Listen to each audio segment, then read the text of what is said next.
जय श्री राम मन कहला कोणार्क जय श्री राम मन कहला कोणार्क जे हम चललु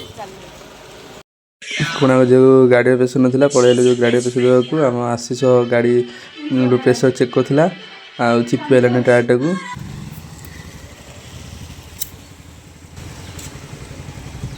15 मिनट जेंति कोणार्क रे पहुंचिया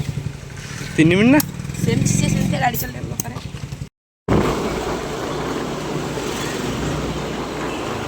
प्रबल खरा ना ए खरारे जदि समुद्र ना आगे थे लाभ कौन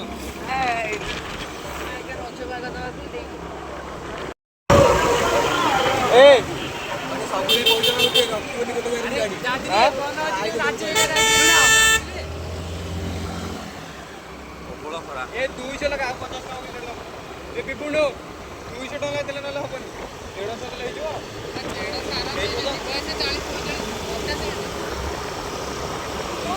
40 दे पे दे अब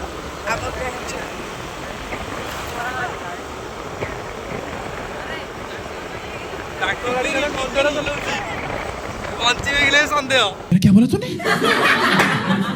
40 की गाड़ी चल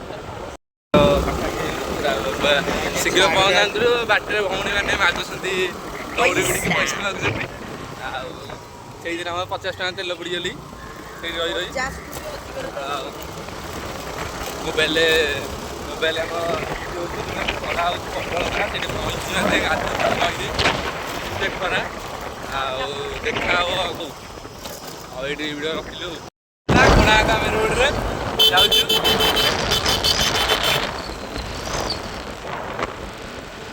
छोटू को कहो छोटू जिस राह पे तुम चल रहे हो बेटा एक दिन पूरी तरह फंसोगे खरा समुद्र गाधिया गोटी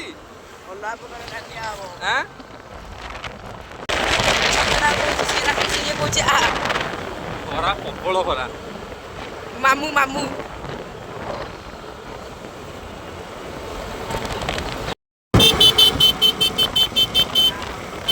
खरा होची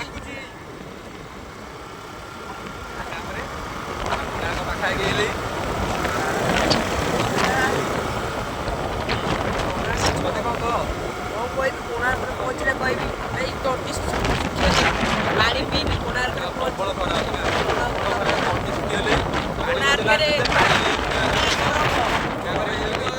हाथ पकेइले पानी रे मार होई जीवो कोणार्क रे पहुंची गया बीच रे पहुंच के पानी पी के कहि छुआ हो आसम कहि रखि कहया कथा आ कहि साइले कहबो कोणार्क बीच रे पानी पानी पी साइले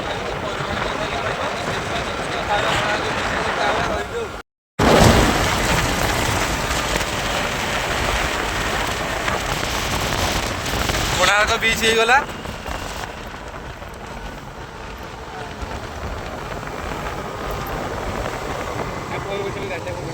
आगे आगे आगे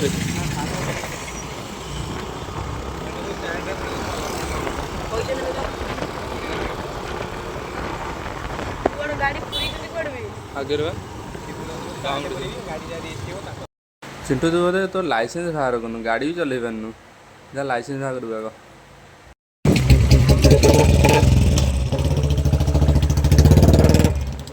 गाड़ी गाड़ी पूरा गाड़ी रख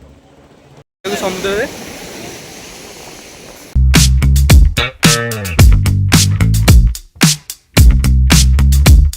शिव कौन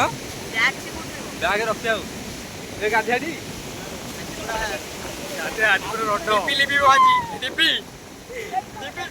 जय गली जय पशु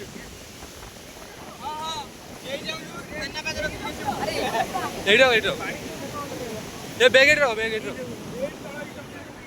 चप्पल मन कहला कोणार्क आसे गारे बइतेलु पहिले समुद्र को जिया समुद्र कथा आमे एबे करे समुद्र हमले चले समुद्र को हम भी चले समुद्र को रहिलु जानी जानी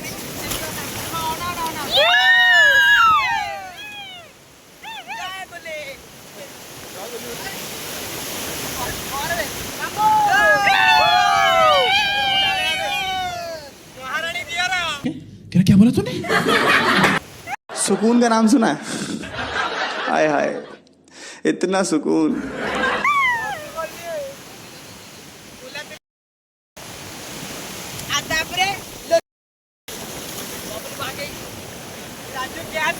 जय Shri Ram.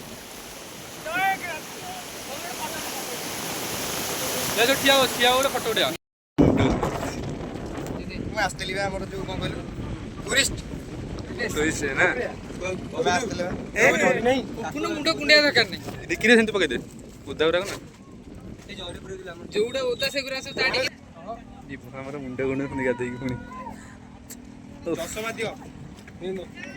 Hero hero film shooting ପାଇଁ ରେଡି। ଆଶିଷ ଆସ ଆଜି କେମିତି ଲାଗିଲା ସମୁଦ୍ର ବୁଡ଼ିକି? କିଛି ବିଳମ୍ବ ନ କରି ବାଧ୍ୟ କରିବି ଖୁଡିଙ୍କ ପୁଅକୁ ଆମ ଗାଁ ସଂଘର ସମ୍ପାଦକକୁ ସିଏ କିଛି ବକ୍ତବ୍ୟ ପ୍ରଦାନ କରିବେ। କେମିତି ଲାଗିଲା ଆଜି ଗାଧେଇକି? ଦେଖେ କିଏ ଗୁଜରିଲା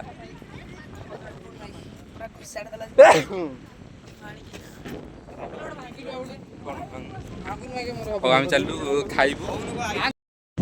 ଚାଲୁ ଖାଇବୁ ଖାଇକି ପୁଣି ମନ୍ଦିର ଦେଖାବା ଆଉ ମନ୍ଦିରରେ ଦେଖାବା ଆଉ ବିଭୁ ଆସ୍ତେ ଏକା ତଣ୍ଟିରେ ଲାଗିବ ଆସ୍ତେ ଆସ୍ତେ କ୍ୟାମେରା ଟିକେ ଅନଉନୁ ଅନା ଟିକେ। ଖାଇସାରି ବାହାରି ଗଲୁ ଘରକୁ ଆଉ କିଛି ଇସ୍ୟୁ ସେ ମନ୍ଦିର ଯାଇ ହେଲାନି ଆଉ ପିଲାମାନଙ୍କ ମନ ହେଲା ଟିକେ ଥଣ୍ଡା ପିଇବେ ବୋଲି ଥଣ୍ଡା ଦୋକାନରେ ଯାଇକି ଥଣ୍ଡା ପିଇବା ପଳେଇ ଆଇଲୁ। ବିଭୁ ସେ କ'ଣ ବାହାରୁଛି ତୋ ବାଟରୁ ମିନାଜି ପକେଇଛି ହଁ ତୁମେ ଦେଖେ ଥମ୍ସଅପ୍ ଆଣୁ ଥମ୍ସଅପ୍ ପିଆ ସଚିନି ଆସ୍ତେ ବି ତଣ୍ଟିଆ ଲାଗିବ ଚିଣ୍ଟୁ ଜଲଜିରା ପକେଇ ଦେଇକି ଉଠିଗଲା ପିଇ ପାରୁନି ସେ ବାନ୍ତି ଗଲେ